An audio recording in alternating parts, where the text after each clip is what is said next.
Hello നമസ്കാരം. Tara's wonder കിച്ചണിലേക്ക് എല്ലാവർക്കും സ്വാഗതം. നമുക്കിന്ന് ചിക്കൻ കുറുമയുടെ റെസിപ്പി കണ്ട് നോക്കാം. കുറച്ച് ചിക്കൻ വെച്ചിട്ട് നമുക്ക് നല്ലൊരു അടിപൊളി കുറുമ ഉണ്ടാക്കുന്നത് എങ്ങനെയെന്ന് നോക്കാം.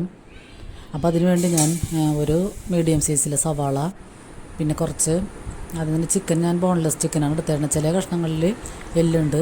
അപ്പോൾ നമ്മൾ കറി വെക്കാൻ മേടിക്കുമ്പോൾ അതിൽ നിന്ന് കുറച്ചെടുത്ത് മാറ്റിയാൽ മതിയാവും.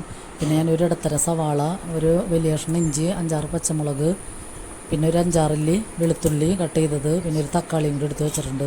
പിന്നെ തേങ്ങ ഇങ്ങനെ കട്ട് ചെയ്ത് എടുത്ത് വെച്ചേക്കണതാണ്. അപ്പോൾ അതിൻ്റെ പുറത്തുള്ള ബ്രൗൺ നിറമൊക്കെ ഒന്ന് ഞാൻ കട്ട് ചെയ്ത് കളഞ്ഞിട്ടുണ്ട്. അപ്പോൾ ഇത് കുറുമ കാരണം ഇതിന് വൈറ്റ് കളറാണ് വേണ്ടത്. അപ്പോൾ അതുകൊണ്ട് അതിൻ്റെ ബ്രൗൺ നിറമൊക്കെ കളഞ്ഞിട്ടാണ് ഞാൻ എടുത്ത് വെച്ചേക്കണത്. പിന്നെ നമ്മൾ ഇതിൽ ബട്ടറിലിട്ടാണ് ഈ സവാളയൊക്കെ നമ്മൾ വഴറ്റിയെടുക്കണത്. അപ്പോൾ അധികം ചിക്കനൊന്നും ഇതിനാവശ്യമില്ല. കുറച്ച് ചിക്കൻ കൊണ്ട് തന്നെ നമുക്ക് നല്ല ഗ്രേവി ആയിട്ടുള്ള നല്ല കുറുമ ഉണ്ടാക്കി നോക്കാം.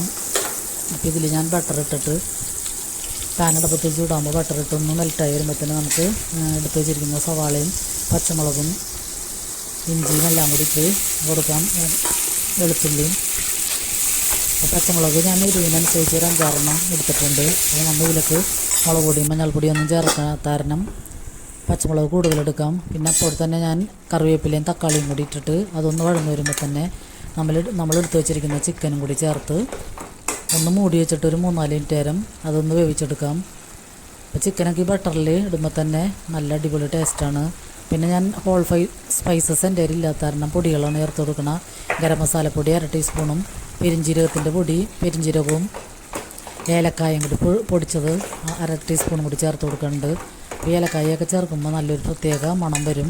നമ്മൾ സ്റ്റൂവിലൊക്കെ ചേർക്കണ പോലെ തന്നെ ഇതിൽ ചേർക്കണത്. അപ്പോൾ കറുകപ്പട്ടയൊക്കെ നമ്മുടെ കയ്യിൽ പൊടിക്കാത്തതുണ്ടെങ്കിൽ അത് ചേർത്ത് കൊടുത്താൽ മതിയാകും.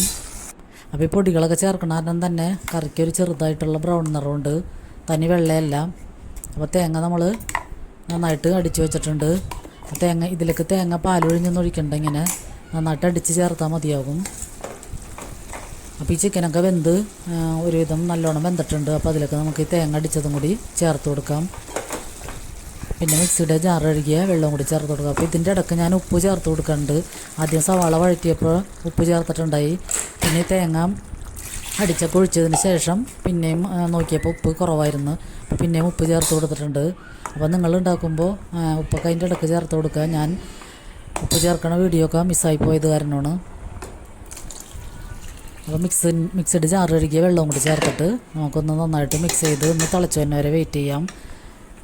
അപ്പോൾ നമുക്ക് കറി വയ്ക്കാൻ മേടിക്കുന്ന ചിക്കനിൽ നിന്ന് ഒരു 5-6 കഷ്ണം എടുത്ത് വെച്ച് കഴിഞ്ഞാൽ ഇങ്ങനത്തെ ചിക്കൻ കുറുമ ഉണ്ടാക്കിയാൽ നല്ല അടിപൊളി ടേസ്റ്റാണ്. മക്കൾക്കൊക്കെ ഭയങ്കര ഇഷ്ടമാകും. ഇത് അധികം എരിവൊന്നുമില്ലാതെ നല്ല ബട്ടറിലൊക്കെ നമ്മൾ വഴറ്റിയെടുത്തേക്കണം തന്നെ നല്ല അടിപൊളി ടേസ്റ്റാണ്. നമുക്കിത് കാലത്ത് ബ്രേക്ക്ഫാസ്റ്റിന് വെള്ളയപ്പത്തിൻ്റെ ദോശയുടെ കൂടെയും രാത്രിയും പൊറോട്ടയുടെയും ചപ്പാത്തിയുടെയും ഒക്കെ കൂടെ കഴിക്കാനാണ് ഏറ്റവും അടിപൊളി. പിന്നെ നമുക്കിതിലേക്ക് ചെറിയ ഉള്ളിയും കറിവേപ്പിലയും കൂടി ഒന്ന് മൂപ്പിച്ചിടാം. ഇത് നെയ്യിൽ വേണമെങ്കിൽ മൂപ്പിക്കുക. ഞാനിപ്പോൾ വെളിച്ചെണ്ണയിലാണ് മൂപ്പിച്ചിടുന്നത്. പിന്നെ നമ്മുടെ കയ്യിൽ കശുവണ്ടിയും മുന്തിരിയൊക്കെ ഉണ്ടെങ്കിൽ അതൊക്കെ ഒന്ന് വേണമെങ്കിൽ വഴറ്റി ചേർക്കാം. ഞാനിപ്പോൾ അതൊന്നും ചേർക്കണില്ല. അപ്പോൾ ഈ ഉള്ളിയും ഒരിച്ചതും കൂടി ചേർത്ത് കഴിഞ്ഞാൽ നമ്മുടെ അടിപൊളി ചിക്കൻ കുറുമ കൂടി റെഡിയാണ്. നല്ല അടിപൊളി ടേസ്റ്റാണ്. ഒരു പ്രാവശ്യമെങ്കിലും എല്ലാവരും ഒന്ന് ഉണ്ടാക്കി നോക്കുക.